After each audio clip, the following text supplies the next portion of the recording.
When Stanley came to a set of 2 open doors, he entered the door on his left.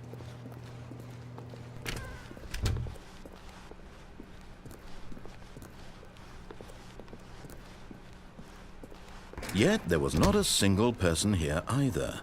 Feeling a wave of disbelief, Stanley decided to go up to his boss's office, hoping he might find an answer there. Coming to a staircase, Stanley walked upstairs to his boss's office.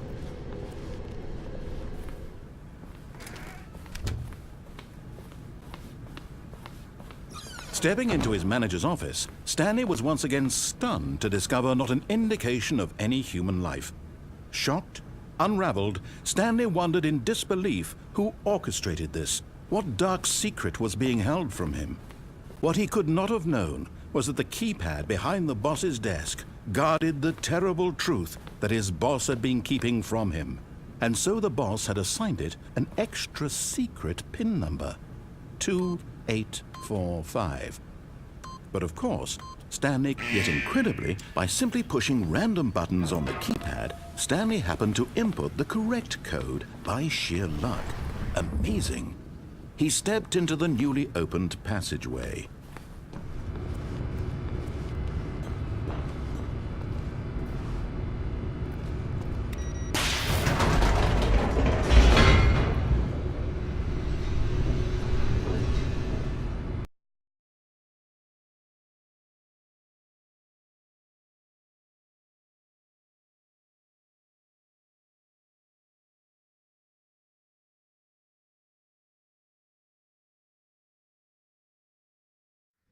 Descending deeper into the building, Stanley realized he felt a bit peculiar.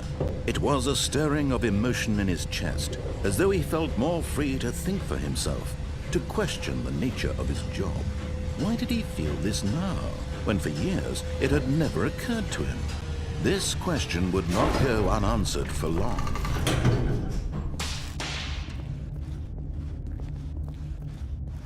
Stanley walked straight ahead through the large door that read Mind Control Facility.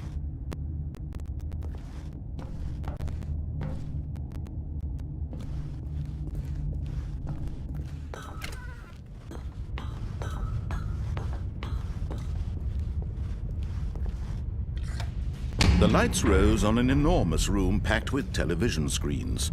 What horrible secret did this place hold? Stanley thought to himself. Did he have the strength to find out?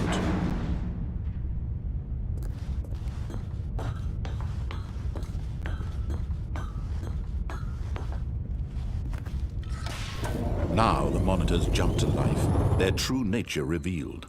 Each bore the number of an employee in the building, Stanley's co-workers. The lives of so many individuals reduced to images on a screen, and Stanley, one of them, eternally monitored in this place where freedom meant nothing.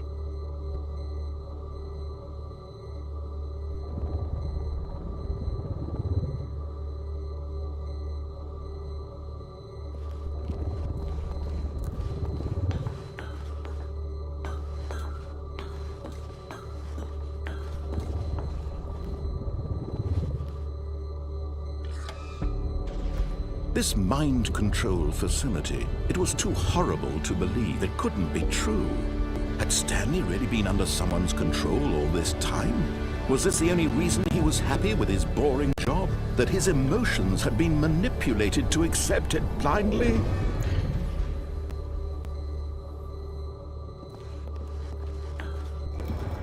No, he refused to believe it. He couldn't accept it. His own life in someone else's control? Never!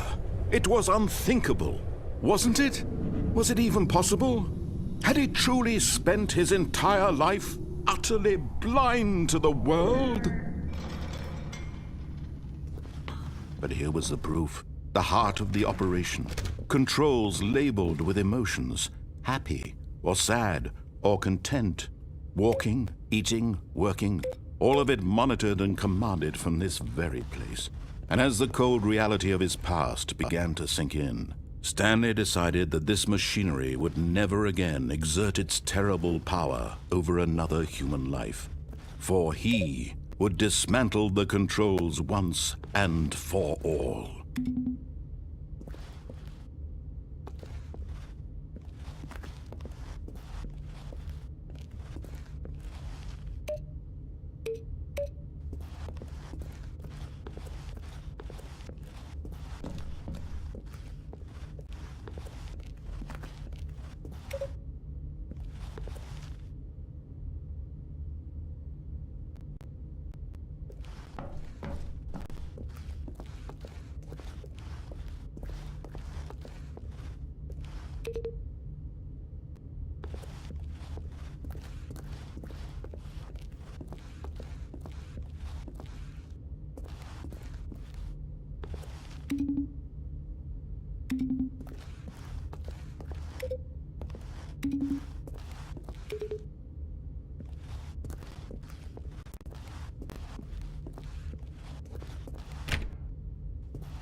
And when at last he found the source of the room's power, he knew it was his duty, his obligation, to put an end to this horrible place and to everything it stood for.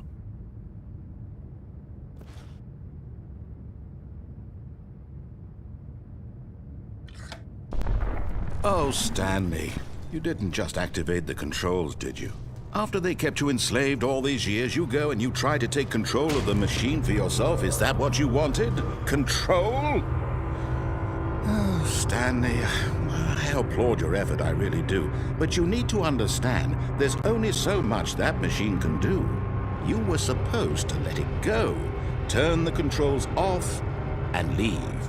If you want to throw my story off track, you're going to have to do much better than that. I'm afraid you don't have nearly the power you think you do. For example, and I believe you'll find this pertinent, Stanley suddenly realized he had just initiated the network's emergency detonation system. In the event that this machine is activated without proper DNA identification, nuclear detonators are said to explode, eliminating the entire complex. How long until detonation then? Let's say 2 minutes. Ah, now this is making things a little more fun, isn't it, Stanley? It's your time to shine. You are the star. It's your story now. Shape it to your heart's desires. Oh, this is much better than what I had in mind. What a shame we have so little time left to enjoy it. Mere moments until the bomb goes off. But what precious moments each one of them is. More time to talk about you, about me, where we're going, what all this means. I barely know where to start. What's that? You'd like to know where your co-workers are? A moment of solace before you're obliterated? All right, I'm in a good mood. You're gonna die anyway. I'll tell you exactly what happened to them. I erased them. I turned off the machine. I set you free.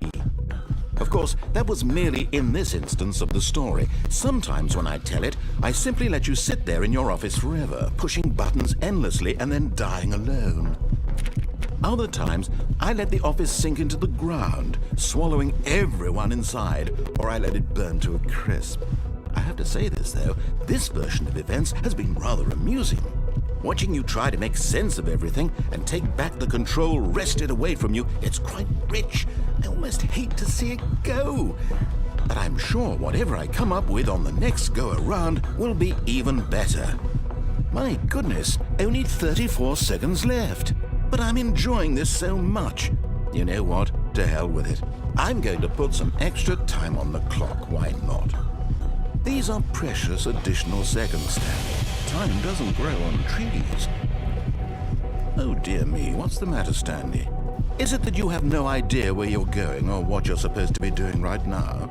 Or did you just assume when you saw that timer that something in this room was capable of turning it off? I mean, look at you. Running from button to button, screen to screen, clicking on every little thing in this room. These numbered buttons, no, these colored ones, or maybe this big red button, or this door. Everything, anything, something here will save me. Why would you think that, Stanley? That this video game can be beaten? One solved? Do you have any idea what your purpose in this place is? Stanley, you're in for quite a disappointment. But here's a spoiler for you. That timer isn't a catalyst to keep the action moving along. It's just seconds ticking away to your death. You're only still playing instead of watching a cutscene because I want to watch you for every moment that you're powerless. To see you made humble. This is not a challenge. It's a tragedy. You wanted to control this world, that's fine. But I'm going to destroy it first, so you can't. Take a look at the clock, Stanley. That's 30 seconds you have left to struggle. 30 seconds until a big boom and then nothing. No ending here, just you being blown to pieces. Will you cling desperately to your frail life, or will you let it go peacefully? Another choice. Make it count. Or don't. It's all the same to me, all a part of the joke. And believe me, I will be laughing at every second of your inevitable life from the moment we fade in until the moment I say, happily ever after.